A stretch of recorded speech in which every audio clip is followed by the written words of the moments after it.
রাজীব ভাই, আপনি কি গানটা শোনাইলেন গো? হাজারো প্রবাসী মানুষের চোখের পানি নিয়ে আসালেন। গানটা একটু সবাই শুনি।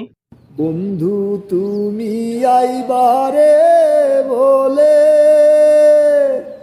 আমি ঘর বান্দিলাম নদীর কুলের বন্ধু আইবার চাইয়াও তুমি আইলা না রে বন্ধু আইবার চাইয়াও তুমি আইলা না রে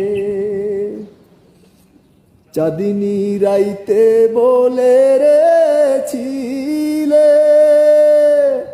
ভুলিবে না জীবন গেলে রে বন্ধু কথা দিয়া তুমি রাখলা না। গানটা যদি আপনাদের কাছে ভালো লেগে থাকে অবশ্যই একটা কমেন্ট করে অন্তত জানাবেন।